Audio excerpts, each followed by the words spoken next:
इस देश के तमाम राष्ट्रवादी ताकत आज मुकाबला उन लोगों के बीच में है। आज मुकाबला किनके बीच में है? उन पूंजीपतियों की ताकत के सामने इस संविधान को बचाने वाले देश के तमाम देश प्रेमियों का है। यह आचार संहिता लगी उससे पहले देश के अंदर यह हवा बना दी गई नरेंद्र मोदी और उनके पूंजीपति मित्रों के। सिर्फ हवा ही नहीं, इनका दावा था कि 400 पार, और जैसे ही पहला चरण के अंदर लोगों ने वोट दिए तो उनकी पूरी की पूरी हवा निकलते हुए पूरा देश और दुनिया देख रहे हैं। पूरी देश और दुनिया नहीं देख रही है। नरेंद्र मोदी जी जो हमारे प्रधानमंत्री, उनके 2 दिन पहले के जो भाषा और बोल है, वो जो बौखलाहट और घबराहट है, वो अपने आप ही दुनिया को बता रही है कि इस सरकार से वो जा रहे हैं और ये उम्मीदवार राम बेनीवाल जैसे जो संसद बनकर आएंगे, ये सरकार के अंदर एक नए प्रधानमंत्री को चुनने वाले हैं। ये संविधान बदलना क्यों चाहते हैं? 400 सीटें क्यों लाना चाहते हैं? सवाल ये है। और ये देश के अंदर जो ये चुनाव फैसला करेगा कि हमें हमारे गांधी, नेहरू, बाबा साहब अम्बेडकर के दिया हुआ संविधान चाहिए या अडानी अंबानी वाला देश चाहिए, ये फैसला 26 तारीख को हम लोगों को करना है। बड़े मियां तो बड़े मियां, छोटे मियां भी सुभान अल्लाह। पूरा देश एक सवाल, आज देश में इकलौता सवाल पिछले 2 दिनों से, और बाड़मेर लोकसभा क्षेत्र में भी इकलौता सवाल कि नरेंद्र मोदी ने जो बात करी है, कौन उसके साथ में और कौन उसके खिलाफ है। बीच वाली बात अब नहीं रही। कौन इस देश के हिस्सेदारी और भागीदारी सबकी चाहते हैं और कौन नरेंद्र मोदी की जो बात थी कि आधों को हिस्सेदारी मिलनी चाहिए और कईयों को वंचित रखनी चाहिए, कौन इसके साथ में? रविंदर सिंह भाटी की भी आज 2 दिन से बाड़मेर की जनता उनसे ये सवाल पूछ रही है, रविंदर सिंह जी भाटी, या नरेंद्र मोदी जी ने जो बोला है वो सही बोला या गलत बोला? हाँ या ना में जवाब दो। रविंदर सिंह भाटी हाँ में ना में जवाब नहीं दे पा रहा है।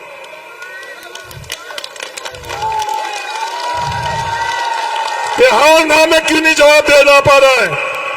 क्योंकि ये उतावला है नरेंद्र मोदी की गोद में कूदने के लिए। क्योंकि नरेंद्र मोदी और आरएसएस, भारतीय जनता पार्टी का खुद का ये प्रायोजित उम्मीदवार है। ये मैं नहीं कह रहा हूं। जिस दिन ये चुनाव शुरू हुए थे उस दिन उन्होंने खुद ने अपने ट्विटर हैंडल पर यह लिखा था कि मैं भारतीय जनता पार्टी का सदस्य हूं। पत्रकार ने जब ये पूछा तो ये जवाब दिया, पार्टी ने मुझे नहीं निकाला तो मैं क्यों निकलूं। और आज दुनिया के बीच में ये बात कर रहा है कि मैं निर्दलीय हूं। कोई भी इस बात की गारंटी ले कि जो उतावलापन रविंदर सिंह भाटी का नरेंद्र मोदी के गोद में कूदने का है, उसको कोई रोक सकता है क्या? कोई भी रोक नहीं सकता। जो उसके नाम से आप लोगों के बीच में वोट मांगने आ रहे हैं, उनसे एक साधारण सा सवाल पूछ लेना, क्या उसको रोक पाओगे? कोई भी रोक नहीं पाएगा। क्योंकि शिव की जनता ने भी जब उसको विधायक बनाया उससे पहले ये बातें करी और कूदकर भजन लाल की पर्ची सरकार के अंदर कूदकर जाने की कोशिश करी या नहीं करी? वही इतिहास वापस दोहराया जाएगा। दूसरा एक साधारण सा सवाल, पहला तो ये नरेंद्र मोदी जी का सवाल का उत्तर, क्योंकि अपन लोगों के बीच में आकर बिल्कुल अलग बात करता, गांव के अंदर आकर शहर में वोट लेने के लिए जब जाते हैं, देश में नरेंद्र, क्या नारा था? थार में रविंदर, और यहां आते गिरगिट रंग बदलता है। उससे जल्द में हम लोगों के वोट लेने के लिए वो बिल्कुल ही निर्दलीय जो न्यूट्रल गेयर लगा देते हैं। और वहां तो टॉप गियर लगाकर उनके बन गए जो असली में, और हम लोगों के बीच में आते हैं जो वो न्यूट्रल गियर लगाकर कहता है मैं तो निर्दलीय हूं, मेरी कोई पार्टी नहीं है। ये फैसला आप लोगों को करना है, क्योंकि वो जवाब नहीं देंगे। हमारे मूल सवाल का आज तक जवाब नहीं दिया, जो 2009 से 2014 तक प्रति व्यक्ति औसतन आय जब मैंने पूछी कि 7 गुना बढ़ी, फिर 10 साल में नरेंद्र मोदी की सरकार में क्या हुआ, क्योंकि उनके पास जवाब नहीं है। वो कम से कम ये तो कर ले, जैसे कैलाश चौधरी ने माफी मांगी कि मेरी गलती की, मोदी को नहीं देना। अब ये नरेंद्र मोदी ने खुद ने जो गलतियां की है, देश उसकी सजा तो नरेंद्र मोदी को दे रहा है। कैलाश जी, मैं माफी चाहता हूं, उसके अंदर दोनों की सजा अगर मिलेगी तो फिर जमानत भी कैसे बचेगी। इन्होंने गलती करी, इन्होंने गलती करी, जब दोनों ने से गलतियां करी तो फिर जमानत कैसे बचेगी? बचेगी क्या? क्योंकि एक गलती की, एक माफी, 2 गलती की, तब तो फिर जमानत से मामला नीचे ही चला जाएगा। ये धाड़ तैयार है या नहीं है? दूसरी ये बात की है, जो गिरगिट जैसे रंग बदल रहे हैं, अभिमन्यु पूनिया जो हम सब युवाओं की 36 कौम की आवाज है, धर्म और जाति से ऊपर मजबूती से उस बॉर्डर पर सांगरिया के अंदर ये जाति और धर्म के ऊपर सिर्फ युवाओं की आवाज बनकर आज विधानसभा में गूंज रहा है। तमाम बिश्नोई जो नौजवान है, अभिमन्यु पूनिया जैसे बहुत जागरूक और हुआ, वहां जाकर लोग धोलीमीना में क्या कहते हैं कि मुझे एमपी बना दो, मैं विश्नोई के आरक्षण के लिए बहुत पैरवी करूंगा। अरे रविंदर सिंह जी, आप खुद क्या कह रहे हो? जो नरेंद्र मोदी जी संविधान हटाने की बात कर रहे हैं, वही आप बात कर रहे हो। आप कह रहे हो कि ये बाबा साहब भीमराव अंबेडकर जी का दिया हुआ आरक्षण नहीं, योग्यता के आधार के ऊपर आरक्षण होना चाहिए। क्या बाबा साहब भीमराव अंबेडकर जी का सामाजिक पृष्ठभूमि पर आरक्षण होना चाहिए या आरएसएस का योग्यता के आधार के ऊपर आरक्षण होना चाहिए? ये फैसला 26 तारीख को आप लोगों को करना है। जब ये आरक्षण की खिलाफत करते हैं, फिर जब ओबीसी के अंदर आते हैं, आपने जो मुझे ताकत दी, लोकसभा का सदस्य बनाया तो सिंधी मुसलमानों को ओबीसी के अंदर केंद्र सूची के अंदर लेकर आई थी। कोई उस दिन वादा नहीं किया था। ये गफूर अहमद जी बैठे, हेमाराम जी ने चुनाव लड़ाया, पद्माराम जी साथ में थे, हम लोगों ने वादा नहीं किया था। कोई वोटों के लिए इस तरह की बात किया नहीं कि 2009 के अंदर आप सब लोग नहीं की थी, पर फैसला कराकर सिंधी मुसलमानों को केंद्र के अंदर ओबीसी के अंदर लेकर आए। और आज ये बात क्या कर रहे हैं? धर्म को धर्म से झगड़ाना और ओबीसी के अंदर वर्गीकरण कराएंगे, मूल ओबीसी। अरे रविंदर सिंह जी, ये अभिमन्यु पूनिया जी, हमारे नारायण काका पढ़ाई, ये मूल है या बिना मूल है? आप ये क्या कहना चाहते हो कि विष्णुओं का आरक्षण से बाहर निकालेंगे, दूसरा श्रेणी करेंगे, कलबियों को दूसरी श्रेणी में डालेंगे, सिंधी मुसलमान जो पिछड़े वर्ग में आते हैं उनको दूसरी श्रेणी में डालेंगे और जाटों को दूसरी श्रेणी में डालेंगे, यादवों को दूसरी श्रेणी में डालेंगे? क्या ये साफ और स्पष्ट ईमानदारी से ये बात क्यों नहीं कह रहे हैं? ये इसका जवाब नहीं देंगे, क्योंकि एक बार तो ये बात करते हैं, दूसरी बार गिड़गिड़ बदल के रंग बदल कर दूसरी बार, तीसरी जो सबसे खुद के बारे में आई, खुद के समाज के बारे में आई, तो वह आरक्षण योग्यता के आधार पर वो बात नहीं कर रहे हैं। वो बात क्या कर रहे हैं? ईडब्ल्यूएस का आरक्षण के अंदर नियमों में के अंदर सरलीकरण होना चाहिए। हम वोटों की राजनीति नहीं करते, हम सिद्धांत की राजनीति करते हैं। हरीश चौधरी और ये पद्माराम मेघवाल, हेमाराम जी, हम सब तमाम हम सरकार में थे। ईडब्ल्यूएस आरक्षण क्या? राजपूत, ब्राह्मण, महाजन, राजपुरोहित, इन सबका आरक्षण के लिए हमने खिलाफत नहीं करी, हमने उनको दिलाया, क्योंकि हम ईमानदारी से चाहते हैं। हम लोग कहते हैं जातिगत जनगणना होने चाहिए, आबादी के अनुपात में सबकी हिस्सेदारी और भागीदारी होनी चाहिए, इसलिए रबारी और गुर्जरों के लिए हमने अलग से आरक्षण की व्यवस्था करी। कि हमारे इस बढ़ते हुए राजस्थान प्रदेश के अंदर रबारी, ये गुर्जर, ये सब भी हमारे साथ बराबर बराबर हमारे साथ जाने चाहिए। ये फैसला हम लोगों ने किया। और आज भी वोटों की राजनीति के कारण ये दूरियां पैदा कर रहे हैं। आज भी हम लोग ये कह रहे हैं कि सरलीकरण होना चाहिए। ये सरलीकरण क्या है कि जिसके पास जमीन ज्यादा है, क्योंकि सरलीकरण के रोड में जोड़ है वो ईमानदारी से ये लोग नहीं बता रहे। उसमें दो पक्ष क्या है, एक पक्ष है ब्राह्मणों का और दूसरा पक्ष है इनके स्वजाति राजपूतों का। एक पक्ष आता है कि सरलीकरण होना चाहिए, जमीन की पाबंदी है वो हटनी चाहिए, और दूसरा पक्ष आता है कि नहीं, जमीन की पाबंदी नहीं हटती। हम पहले भी इस पक्ष में थे कि सरलीकरण होना चाहिए, जमीन की पाबंदी हटनी चाहिए। हम विवाद पैदा नहीं कर रहे हैं। आज राजनीतिक तौर पर हम आमने सामने चुनाव लड़ रहे हैं, इसलिए किसी जाति को हम छोड़ नहीं रहे हैं। सब 36 कौम को लेकर हम आगे बढ़ रहे हैं, क्योंकि ये हेमाराम चौधरी जी ने हम लोगों को सिखाया है, हमारे पूर्वजों ने ये सिखाया है। समय कम है, मेरी आप सब लोगों से ये गुजारिश है, ये हादी जी की धरती है। क्या क्या यहां हुआ वो गफूर अहमद जी ने हमें पिछले दिनों याद दिलाया। इनके परिवार के साथ, हादी जी के साथ क्या क्या हुआ, किस किसने किया। मेरी गुजारिश है, किसी के साथ में कोई भी नहीं, फिर वोट किसी को दिलाई वो तो समझ में आई, पर किसी और को गलत रंग में रंगने की कोशिश नरेंद्र मोदी कर रहा है, उससे देश बहुत कीमत चुका रहा है। वो तौर तरीका हमको कम से कम थार में तो एक दूसरे के ऊपर गलत रंग से किसी को नहीं रंगो, ये मेरे हाथ जोड़कर गुजारिश है। जिसको जिसको वोट दिलाना है, हर कोई आजाद है, हर कोई स्वतंत्र है, किसी को भी कोई वोट दिलाई। मेरी खुद की जाति ने मुझे वोट नहीं दिए। जब मैं एमपी हारा तो मेरी जाति ने मुझे वोट नहीं दिए, दुनिया जानती, पर मेरी कोई नाराजगी थोड़ी। जब मैं एमएलए पिछली बार चुना तो दलितों ने मेरी मदद कम करी, पर 5 साल मैंने कभी भी भेद नहीं रखा। तो इस बार जब मैं एमएलए बना तो 90% दलितों ने मुझे वोट देकर पहुंचाया। सबको साथ में लेकर आगे बढ़ोगे तो स्थान में आपको बहुत मदद मिलेगी, और आपस में लड़ाऊ नहीं। मेरे हाथ जोड़कर पीढ़ियों से हम लोगों को यही सिखाया गया है। नरेंद्र मोदी के संस्कार हम लोगों के पास नहीं, हमारे पूर्वजों के संस्कार हैं कि खेत पर खेती में हाथ रखने से पहले हम लोग किसके लिए मांगते हैं, गांव में गरीब के लिए मांगते हैं, उसकी जाति और धर्म हम लोग नहीं देखते हैं, फिर पशु पक्षी के लिए मांगते हैं, और आखिर में परिवार के मांगते हैं। ये हमारे थार की परंपरा है, बांटो नहीं, बांटो नहीं। नरेंद्र मोदी जी, आपने देश को बांट लिया है, बहुत देश के साथ अन्याय कर लिया है। इस थार के अंदर वोटों के लालच से, वोटों के मकसद से हमें नहीं बांटो। धन्यवाद, जय हिंद, जय भारत।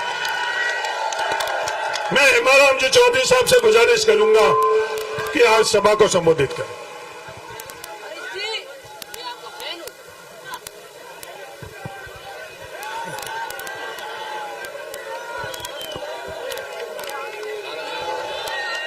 सम्मानित मंच, बुजुर्गों और नौजवान साथियों, मेरे से पूर्व वक्ताओं ने आप लोगों से कांग्रेस पार्टी के उम्मीदवार उम्मेदराम जी को वोट और समर्थन के लिए अपील की। मैं भी आप लोगों के बीच में उम्मेदराम जी के लिए आपका वोट और समर्थन मिले, इस बात की अपील करने के लिए आप लोगों के बीच में खड़ा हुआ हूं। और मुझे आप लोगों पर पूरा विश्वास और भरोसा है। जिस प्रकार आज आप इतनी तादाद में यहाँ आए हैं, और जो जोश और उमंग आप लोगों में मैं देख रहा हूं, उससे मुझे पूरा विश्वास हो गया है कि उम्मेदराम जी को आप इस बार भारी वोटों से जिताएंगे। और ये बात आपने ठान ली है, जो बात आपने ठान ली है वो बात होके रहेगी, और इसको कोई रोक नहीं सकता। मैं इसलिए लंबी चौड़ी बात नहीं कहते हुए, आज यह जो सभा रखी गई है हमारे इमरान प्रताप गढ़ी जी को सुनने के लिए रखी गई है, आप उनको सुनने के लिए यहाँ इतनी तादाद में इकट्ठा हुए हैं। हम तो आप लोगों के बीच में हमेशा आते जाते रहते, आपको अपनी बात सुनाते रहते हैं। तो वो जब आपके बीच में आए हैं तो आप मेहरबानी करके उनकी बात पर गौर करके उनकी बात को मानते हुए उनकी इज्जत रखना, यही मैं आप लोगों से अपील करना चाहता हूं, अंत में न जात पर न पात पर, इमरान गड्डी जी की बात पर मोहर लगाना हाथ पर। बहुत बहुत शुक्रिया आदरणीय हेमाराम जी साहब परवाया। अब मैं हमारे उम्मीदवार आदरणीय उम्मेदवार राम जी से दरख्वास्त करूंगा कि वह सभा को संबोधित करें। धन्यवाद शेरवा, आभार शेरवा। आज शेरवा की पावन धरा पर, ये रामदान जी की धरती, ये अब्दुल हादी साहब की धरती पर आपने इतना बड़ा जन सैलाब, जो भाई इमरान जी को सुनने के लिए आए हो और कांग्रेस पार्टी को भारी मतों से जिताने का इमरान जी को आश्वासन देने आए हो कि आप एक हैं, नेक हैं, मजबूत हैं, तैयार हैं। अभी भाई साहब कह रहे थे काकरिया की सभा में कि पिछली बार तो मैं आया था हरी जी को जिताने के लिए, लेकिन अब अपने भाई को जिताने के लिए आया हूं, तो आप इसका कहना मानोगे कि नहीं? तो बहुत ज्यादा लंबा समय नहीं है।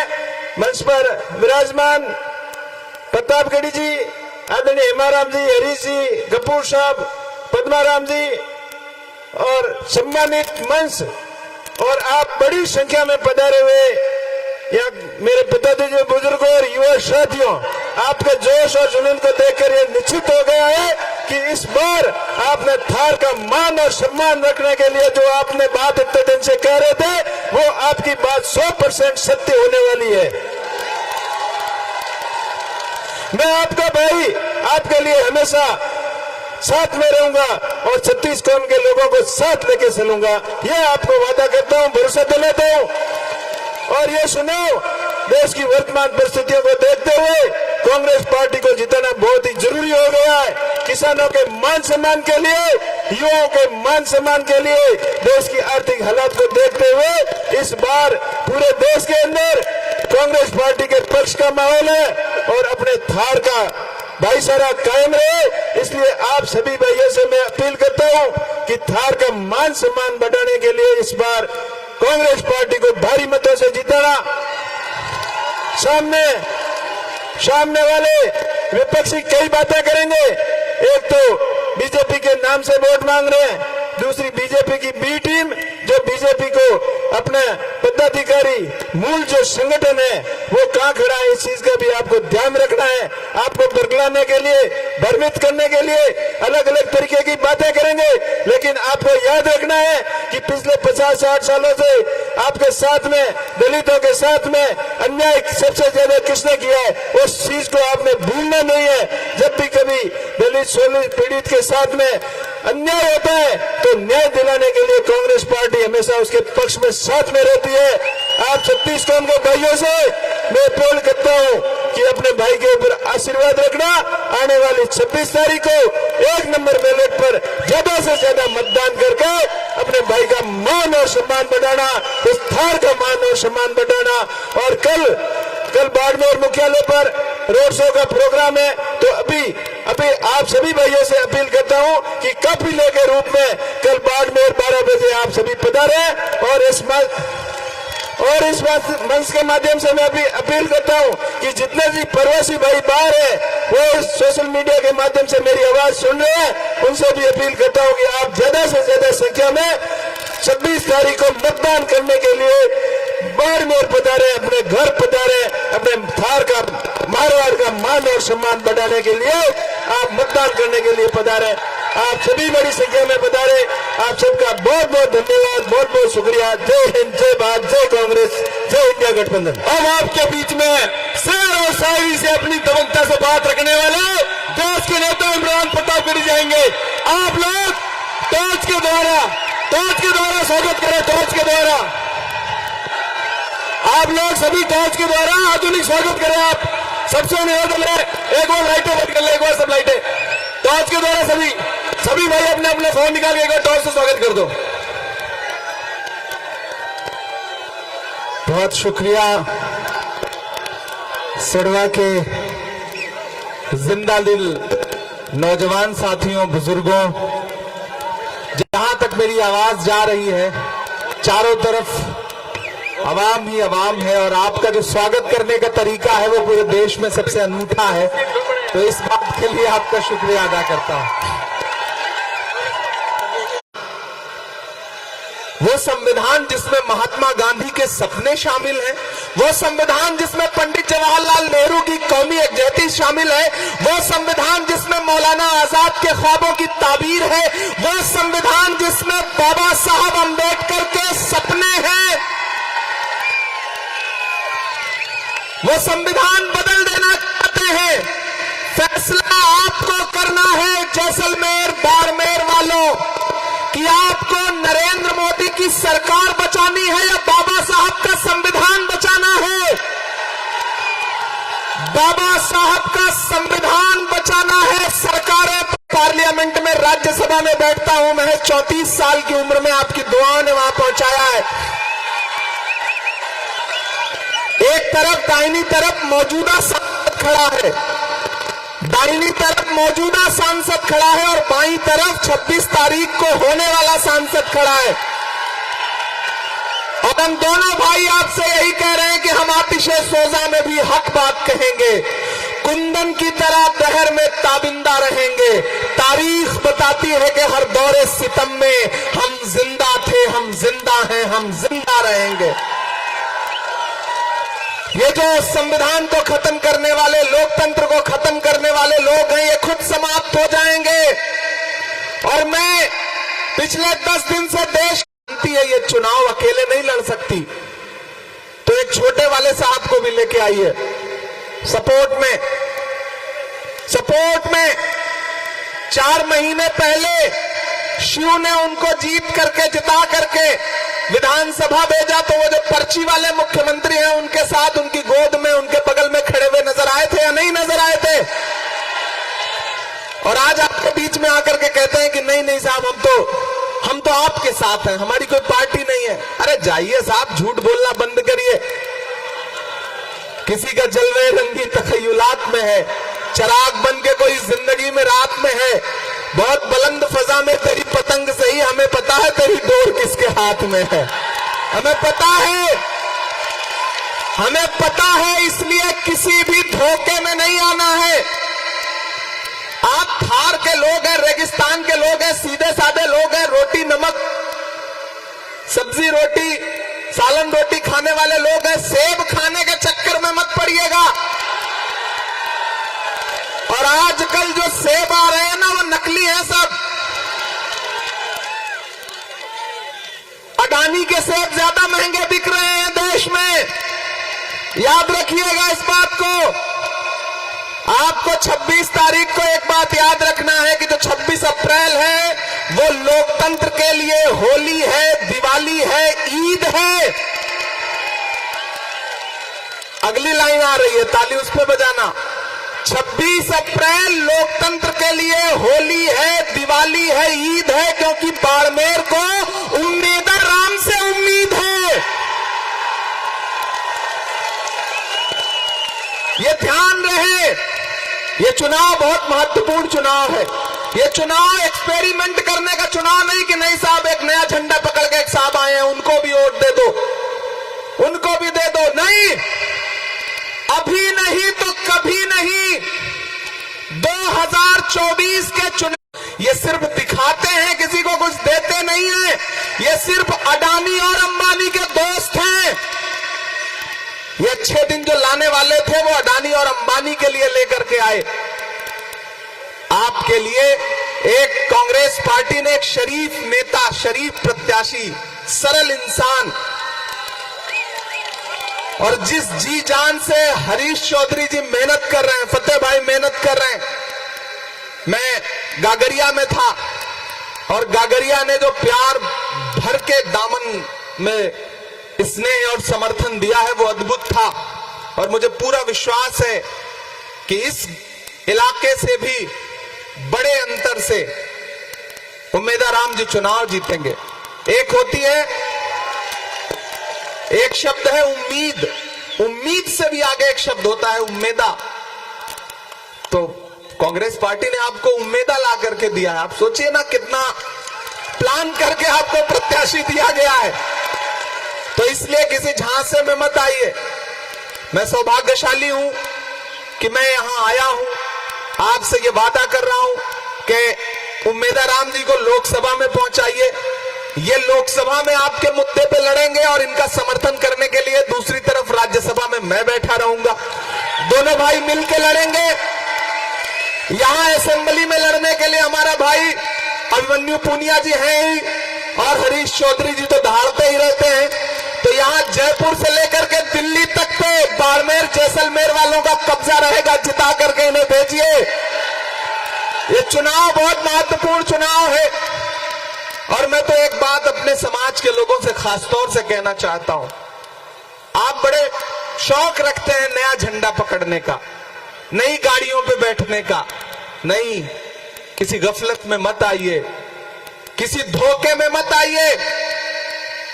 ये जो घूम रहे हैं आपके बीच में आते हैं तो आदाब करते करते ऐसा लगता है कि कमर झुक जाएगी। उनकी सच्चाइयां हमें पता हैं।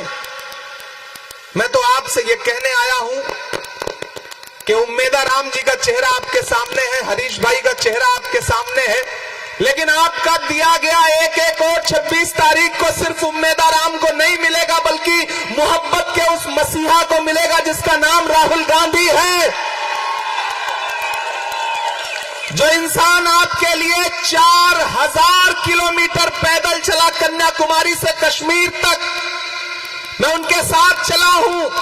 मुझसे मीडिया के साथियों ने कहा, इमरान साहब आप राहुल गांधी के साथ चल रहे हैं, आप क्या कहेंगे? तो मैंने कहा कि मैं तो शायर हूं, मैं तो बस एक शेर पढ़ूंगा कि जो हर जालिम से टकराएगी वो आंधी बनाऊंगा। आपकी तालियों का शोर जाए जयपुर से लेकर दिल्ली तक की, जो हर जालिम से टकराएगी वो आंधी बनाऊंगा। आप बड़े जल्दबाजी में रहते हैं, एडवांस में दे देते हैं। यही करके आपने जो है दिमाग खराब कर दिया छोटे छोटे नेताओं के। जो हर जालिम से टकराएगी वो आंधी बनाऊंगा। नए अंग्रेज आए हैं, नया गांधी बनाऊंगा। मेरे भाई 4000 किलोमीटर वो इंसान चलता रहा। नारा क्या था? नफरत छोड़ो भारत जोड़ो। नारा क्या था? कि नफरत के बाजार में मोहब्बत की दुकान खोलनी है। मैं साथ चला हूं, मैंने देखे हैं राहुल गांधी के पांव के छाले, मैंने देखा है उनका बहता हुआ पसीना। तो मैं यहां खड़ा होकर के कहता हूं कि आप इस बात पर विश्वास रखते हो, यकीन रखते हो, ईमान रखते हो ना कि मजदूर का पसीना सूखने से पहले उसकी मजदूरी उसको दे देनी चाहिए। तो मैं राहुल गांधी की मजदूरी मांगने आपसे आया हूं। 26 तारीख को घरों से बाहर निकलिए। और कांग्रेस पार्टी आपसे न तो झूठ बोल रही है, न नफरत की बात कर रही है। ये देख रहे हैं, ये न्याय पत्र है कांग्रेस पार्टी का, मैनिफेस्टो, घोषणा पत्र। मैं इस कमेटी का सदस्य हूं। मैंने देश के अलग अलग हिस्सों में जाके लोगों से, युवाओं से, महिलाओं से, बेरोजगारों से, किसानों से, सबसे सुझाव मांगे थे। कीमत तो बहुत बढ़ गई शहरों में धान की, लेकिन विदा न हो सकी बेटी किसान की। मौका मिला तो लोगों ने कुर्सी के वास्ते तस्वीर ही बिगाड़ दी हिंदुस्तान की। हमने लोगों से सुझाव मांगे और उस सुझाव के बाद ये घोषणा पत्र बना है, ये न्याय पत्र बना है। मैं लेकर के आपके बीच में आया हूं। इस घोषणा पत्र से परेशान है प्रधानमंत्री जी, क्योंकि ये घोषणा पत्र क्या कह रहा है कि सरकार बनते ही 30 लाख युवाओं को नौकरी दे जाएगी। ये घोषणा पत्र कह रहा है कि हर डिग्रीधारी, डिप्लोमाधारी जो युवा है 25 साल तक के, उनको 1 लाख रुपया बेरोजगारी भत्ता दिया जाएगा। और तो और मेरी आवाज अगर माओ बहनों तक पहुंच रही हो तो कांग्रेस पार्टी कह रही है, घोषणा पत्र कह रहा है कि सरकार बनते ही हर गरीब महिला के अकाउंट में डायरेक्ट 1 लाख रुपए हर साल देगी कांग्रेस पार्टी की सरकार। अग्निवीर योजना खत्म करेंगे, क्योंकि सैनिकों को सैनिक रहने दिया जाए, उन्हें अग्निवीर ना बनाया जाए। कांग्रेस पार्टी इस घोषणा पत्र के जरिए आपसे जो वादा कर रही है, हम उसके लिए आपके बीच में आए हैं, ये कहने के लिए कि ये बहुत महत्वपूर्ण इलेक्शन है। आपने 10 साल से जिस सरकार को दिल्ली की गद्दी पे बिठा रखा था, जिनका 2014 का भाषण याद है कि भाइयों बहनों, मुझे देश के खजाने की चाबी सौंप दो, मैं देश नहीं लुटने दूंगा, याद है ना? और उसके बाद फिर क्या हुआ? विजय माल्या से लेकर नीरव मोदी से लेकर के मेहुल चौकसी से लेकर के सब फरार होते रहे और साहब सोते रहे। मैं तो देश की पार्लियामेंट में हूं, मैं तो शायर भी हूं, कवि भी हूं, मैं तो वहां भी खड़ा होकर के उनसे पूछता हूं कि कहां सोया है चौकीदार। मुझे लगना चाहिए कि मैं बाड़मेर में खड़ा हूं, राजस्थान में खड़ा हूं, सिरवा में खड़ा हूं, कि कहां सोया है चौकीदार, कहां सोया है चौकीदार। पेट्रोल और डीजल की कीमत रही सैकड़ा मार, कहां सोया है चौकीदार, कहां सोया है चौकीदार। और कवि और शायर को थोड़ा सा लिबर्टी होती है, वो अपनी बात कह लेता है सरल भाषा में। मैंने क्या कहा है सुनिए, कि चाय बेचने वाला पूरा भारत बेच रहा है। इतनी कमजोर ताली से काम नहीं चलेगा। इलेक्शन सिर्फ वोट देने का नाम नहीं है, सपोर्ट देने का भी नाम है। कि चाय बेचने वाला पूरा भारत बेच रहा है, इसी काम में हासिल उसे महारत बेच रहा है। कि रेल बिक गई, तेल बिक गया, बिका हवाई अड्डा। और अगली जो पंक्ति है ना, उस पे आनंद आए तो मुझे आनंद तालियों में बदल के बताइएगा। कि रेल बिक गई, तेल बिक गया, बिका हवाई अड्डा, सब कुछ बिकता देख के खुश हैं अपने जेपी नड्डा।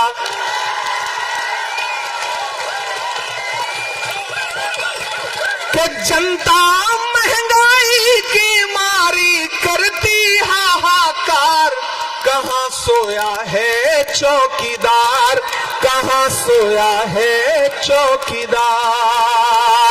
मेरे भाइयों, 26 तारीख को घरों से बाहर निकलिए, अपने परिवार का एक एक वोट लेकर के बाहर निकलिए। क्योंकि आप सुबह जब चाय पीते हैं ना, तो 2 मिनट में जयपुर की सरकार गिराते हैं और अगले 2 मिनट में दिल्ली की। शाम को खाना पीना खा रहे होते हैं ना, तो 2 मिनट में चीफ मिनिस्टर बदलते हैं, अगले 2 मिनट में प्राइम मिनिस्टर। ये 5 मिनट। तो ऐसे में आपको एक काम ये करना है कि जिस दिन वोट देने जाना है उस दिन कंजूसी नहीं करना है, क्योंकि एक एक वोट बहुत महत्वपूर्ण है। इसलिए आपको घर से निकलना पड़ेगा।